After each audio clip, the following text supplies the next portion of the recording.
بے غیرتی کی 100 باتوں سے مرغے کی یہ ایک نصیحت بہتر ہے۔ ایک شخص نے ایک مرغا پالا ہوا تھا۔ ایک بار اس نے اس مرغے کو ذبح کرنے کا ارادہ کیا۔ اس نے مرغے کو ذبح کرنے کا ایک بہانہ سوچا اور مرغے سے کہا کہ کل سے تم نے آذان نہیں دینی ورنہ ذبح کر دوں گا۔ مرغے نے کہا ٹھیک ہے آقا، جو آپ کی مرضی۔ صبح جو ہی مرغے کی آذان کا وقت ہوا تو مالک نے دیکھا کہ مرغے نے آذان تو نہیں دی، لیکن حسب عادت اپنے پروں کو زور زور سے پھڑپڑایا۔ اس نے اگلا فرمان جاری کیا کہ کل سے تم نے پر بھی نہیں مارنے ورنہ ذبح کر دوں گا۔ اگلے دن صبح آذان کے وقت مرغے نے حکم کی تعمیل کرتے ہوئے پر تو نہیں ہلائے، لیکن عادت سے مجبوری کے تحت گردن کو لمبا کر کے اوپر اٹھایا۔ مالک نے اگلا حکم دیا کہ کل سے گردن بھی نہیں ہلنی چاہیے۔ اگلے دن آذان کے وقت مرغا بالکل مرغی بن کر خاموش بیٹھا ہوا تھا۔ مالک نے سوچا یہ تو بات نہیں بنی۔ اب کے بار مالک نے بھی ایک ایسی بات سوچی جو واقعی مرغے بیچارے کی بس کی بات نہیں تھی۔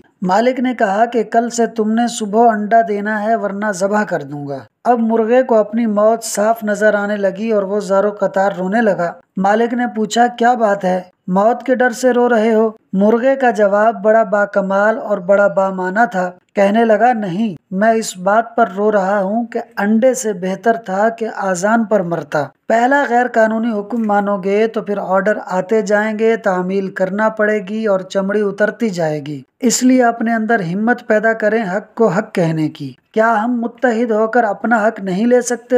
جس طرح مہنگائی بڑھ رہی ہے اسی طرح ہم کمزور پڑتے جا رہے ہیں۔ ہم یہ کیوں نہیں کہتے ہم اس فیصلے کو ہی نامنظور کرتے ہیں؟ یا یوں کہیے کہ ہم ایمان کی طاقت سے بالکل محروم ہو چکے ہیں۔ یا اللہ اس ریوڑ کو ایک مسلم امت بنا دے، آمین۔ دوستو ویڈیو کو اینڈ تک دیکھنے کا شکریہ۔ ویڈیو کو لائک اور شیئر کر دیں اور چینل کو ضرور سبسکرائب کر دیں۔ چینل کا نام ہے فاسٹ سنو 4296۔